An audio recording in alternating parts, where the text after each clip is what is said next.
कौतुक असं वाटलं की त्या समारंभाचा शेवट झाला तेव्हा एका काय दहीहंडी वगैरे काय गोविंदा पथक त्या लोकांनी कोणाला तरी 55,000 रुपये देणगी दिली.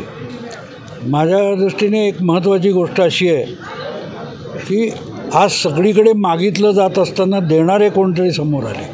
रवींद्र चव्हाण यांनी देणारे लोक तयार केले असतील तर माझ्या मते त्यांनी मोठं काम केलं. नाही तर राजकीय नेते हे फक्त हात पसरून मागायला शिकवतात. कोणीतरी एक जण असा नेता दिसला की ज्याने द्यायचं शिकवलं आहे कोणाला. हे माझ्या दृष्टीने रवींद्र चव्हाणांनी डोंबिवलीत केलेलं मोठं काम. तर ठीक आहे, अशी पुस्तकं सगळीकडे निघतात, सगळ्यांची निघतात, पण त्या गावात कौतुक करणारे 4 लोक असतील. आणि मला रवींद्र चव्हाणचं कौतुक एवढ्यासाठी वाटतं की मंत्रिपदापर्यंत जाऊन कार्यकर्ता राहिले. नाही तर मंत्रिपदाची मिजास आपण बघतो नॉर्मली तेवढी दिसली नाही. ज्या पद्धतीत त्यांची कार्यकर्त्यांशी संपर्क आणि वागण्याची पद्धत आहे ती कौतुकास्पद आहे.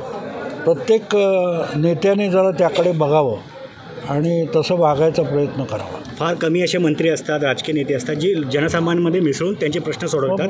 त्यापैकी हे सार्वजनिक बांधकाम मंत्री आहे, त्याबद्दल काय सांगतात? नाही, आहेच तो. मी पहिल्यापासून बघितलं आहे रवींद्रला.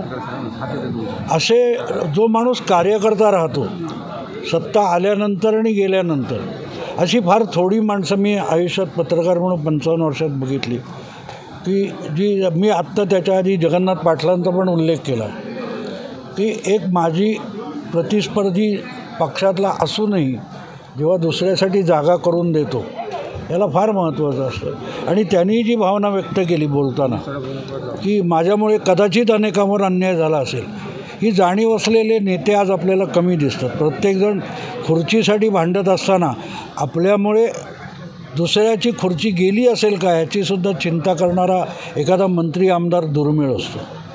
भाऊ, सध्या तुम्ही त्या मालवणच्या घटनेवर सुद्धा बोलला, भाष्य केलं, पत्रकारितेवर सुद्धा भाष्य केलं. एकंदरीत ह्या परिस्थितीचा तुम्ही वापर केला, काय सांगा? नाही, मी माझ्या भाषणात सगळं हे बोललेलो आहे, नवीन काय सांगणार आहे. मला राजकारण गलिच्छ होत चाललं आहे असं वाटतं. म्हणजे प्रत्येक गोष्टीत तुम्ही राजकारण बघणार असाल. मला एक सांगा की बदलापूरच्या घटनेनंतर मला पडलेला एक प्रश्न असा आहे की हे सगळे बोलणारे हे त्यावेळेला कुठे असतात ज्यावेळेला एक कोणतरी काय तो पाना घेऊन त्या मुलीला मारत असतो. तो मोबाईलने रेकॉर्डिंग करतात, हस्तक्षेप करतात का? सगळं सरकारने करावं, पोलिसांनी करावं. तिथे मी असताना मी काय करीन याचा विचार आपण करत नाही. आपण इतके परावलंबी झालो, आपण स्वतंत्र नाही आहोत. आपल्याला असं वाटतं की आपल्याला जेऊ सरकारने घालावं, आपल्याला सरकारने सगळं करून द्यावं, आपण काय करावं आपल्याला कळत नाही. ही 70 वर्षातली अधोगती असं मला. पोलिसांनी केलं पाहिजे. आता पोलीस पदोपदी असेल का? तुम्ही आहात तिथे, तुम्ही हस्तक्षेप करा. तेवढा केला तरी त्या म्हणजे तो मला सांगा, तो पाण्याने मारत होता, तुम्ही बघितलं असेल. अशा वेळेला एक माणूस त्याच्यात हस्तक्षेप करायला जातो. आसपास बघणाऱ्यांनी धोंडे मारले असते तरी ती मुलगी वाचली असती. ती आम्ही वाचवली नाही.